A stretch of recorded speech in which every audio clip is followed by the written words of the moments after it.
Здравейте! Днес ще си направим един снежко.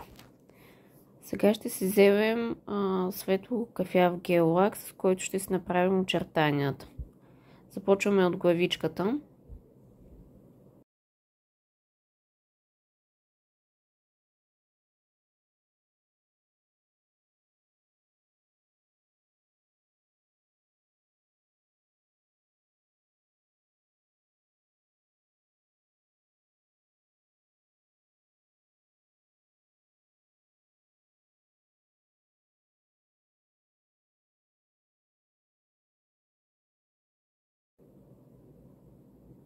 След което справим тялото.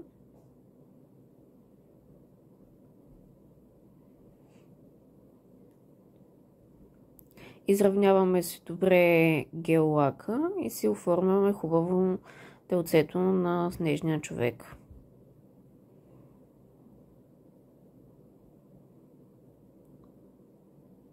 И печем в лампата за 60 секунди. След това нанасяме млечно бял гел лак върху очертанията.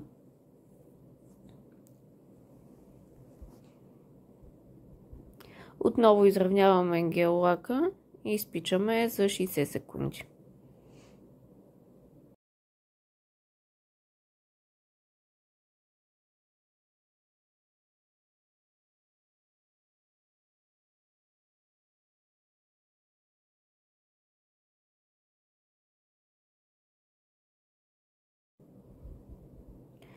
След това се очертаваме шапчицата, правим си един триъгълник и си запълваме с червен гел лак.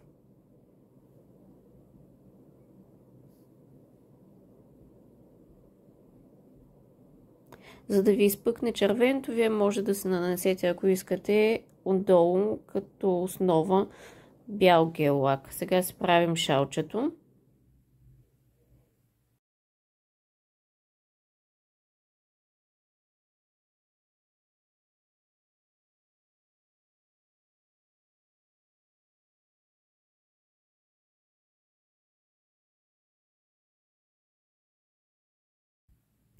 Сега се очертаваме отново шапчицата, където слагаме белия пух, слагаме си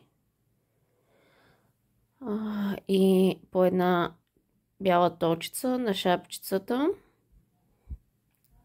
и на шалчето.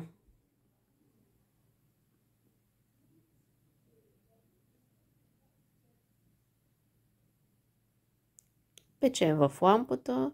Сега си правим леки светосенки върху шалчето с смесен черен гел лак с топ, като си правим само на връхчетата и в средата. След това си правим копченцата на снежко. Аз сложих 3. Тук светлината малко не е хубава, но слагаме розови буски на снежко, като слагаме от розов гел лак 2 точици и с потупващи движения, смесени с топ лак, го приливаме. Печем в лампата за 30 секунди е достатъчно. Сега се позиционираме очичките.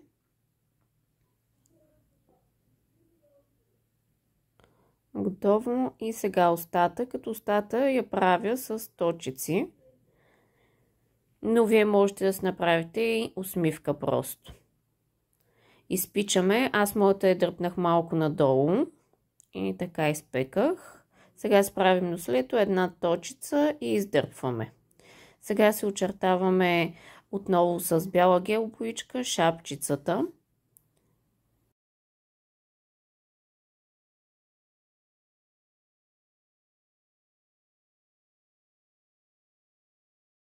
Очертаваме си снежко. Ето тук на шалчето много тънка линийка трябва да се направи.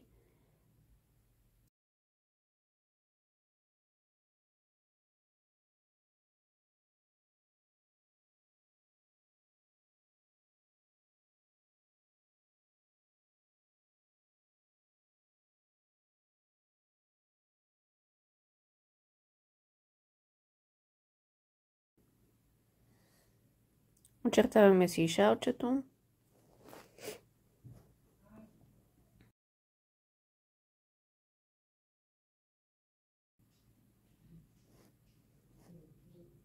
Слагаме очертания и на снежко.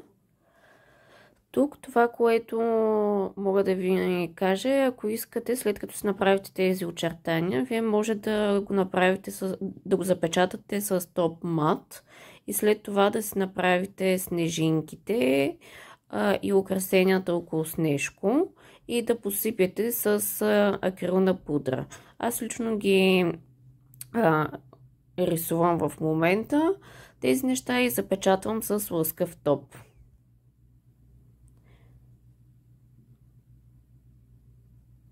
Така, изпичаме за 60 секунди, слагаме топ и ето това е резултат.